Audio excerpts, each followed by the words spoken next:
first book in the series for Ryoto. Ryoto's a little red Chinese dragon.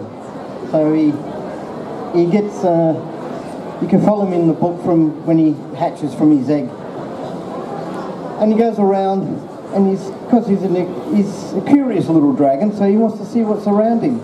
So he goes out to his big garden, and as he goes through his garden, he finds all these different things in his garden. So it's actually a little counting book for children, very young children. So he goes through his garden and he finds, as soon as he can walk, he goes and has a look around. And he actually looks around and he finds one dragonfly on his leaf. So the child can say, oh yeah, there's one. And then it goes through all the different little characters he finds in his garden as he goes along. So it goes from 1 to 10. So he finds one thing, next page 2, next page 3, all different little things that's in his garden. So it's to help a child learn to count from 1 to 10, basically. And in the book it has all the things he encounters in his garden. So there's a dragonfly, there's 2 frogs, there's 3 caterpillars on a leaf, there's 4 birds in a nest, there's 5 bumblebees, there's 6 little rats, or mice actually, 7 little ducks, 8 little sort of crawly insects, 9 little spiders, and 10 little ants. Now the book is designed also for the child to be able to,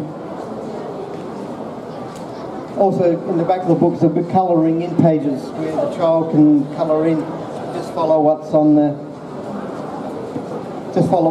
the dragon, and they can colour in all the other things that's in there. So yeah, it's a clever little book. It's actually my daughter's book. She wrote that one. So we're quite happy about that one. 接下来我想要介绍这本书，其实是我自己的女儿她做的哈。那基本上它主角就是一个红色的小恐龙，很可爱。那基本上这红色小恐龙哈，很好奇，它就是在花园里面去探索，那就发生了很多事情，有很多新发现。这本书最重要，它其实是教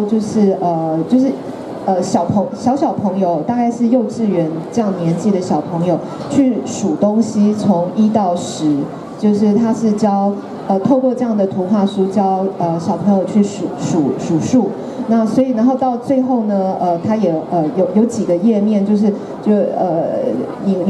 会就是说它有青蛙啦，有鸟啦，有蜜蜂啊，有鸭子，有老鼠，有蜘蛛，就是你在花园里面，你经历到你数到的动物，到最后都也有一个页面，会有整个的介绍。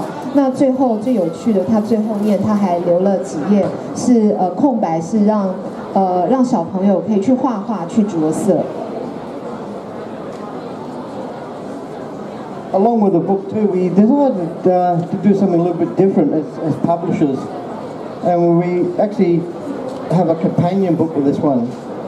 It's a little colouring book, but it's just not for the child, it's actually for the family. Because we look at it a lot this way, if a child plays a computer game, well, they're one-on-one. But if with this colouring book, the whole family can be active with the child, so they bond with the child instead of just playing computer games. The book itself is laid out where one side of the book is more complicated, so that's for the maybe brothers and sisters, mum and dad, grandmother, grandfather to colour in. And at the same time then you can teach the child how to colour in on the other side. So the book is basically designed so that families can be together, because I think nowadays families tend to be more separated than ever. So it's something that the families can join and do things with each other, which fosters, of course, a better environment for the child while they're growing up as well. 那其实这本书很有趣的，它不是只是单一的一个绘本哈，我们还特别设计了一个是完全的着色本，就是主角一样是这个这个小恐龙，但是就是说因为我们发现说现在大家都回到家，特别小孩子花很多时间就是在玩这种computer game， 就是这种电动玩具啦，电脑在上网啊，对，那他这本着色图画书，他是希望鼓励整个的家人能够凝聚在一起。就是说，刚刚大家看到它的页面，左边的比较复杂，是比较适合就是说大人啊去，或者就是兄弟姐妹啊，就是阿公阿嬷大家一起来在画。那右边的那个页面是比较简单的，就是还是鼓励小孩子可以。就是用他自己的创意去画画。那基本上就是说，这样的一套书，他们是希望可以凝聚，就是家人在一起的一个互相可以做一件事情的一个欢乐时光。